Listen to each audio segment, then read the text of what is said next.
It's disappointing to lose any series. এই সিরিজে সবচেয়ে বড় ইতিবাচক দিক হচ্ছে ওপেনিং জুটি কাজে দিচ্ছে। আমরা দেখলাম যখন তামিম ইমন একসঙ্গে ভালো করবে তখন তারা কতটা ধ্বংসাত্মক হতে পারে। আমরা চেষ্টা করব পেসাররা যেন তাদের কাজটা ঠিকঠাক করতে পারে এমন উইকেটে। বাংলাদেশে সাধারণত এমন উইকেট পাই না, ফলে এই উইকেটে যখন খেলি ভিন্নভাবে কাজ করতে হবে। এসব জায়গায় আমাদের ঠিকঠাকভাবে কাজ করতে জানতে হবে। আমরা যতটা ভালো বল করা দরকার ততটা ভালো বল করিনি।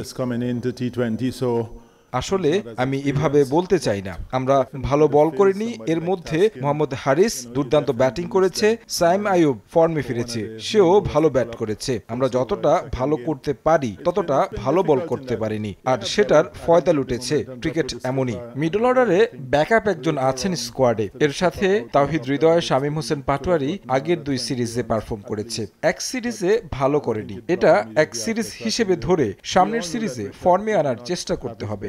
সাইমু ফর্মে ছিল না, এখন ফর্মে ফিরেছে। এমনটা হয়েই থাকে প্লেয়ারদের। মিডল অর্ডারে কয়েকজন ছন্দে ছিল না, আমাদের এটা নিয়ে কাজ করে যেতে হবে।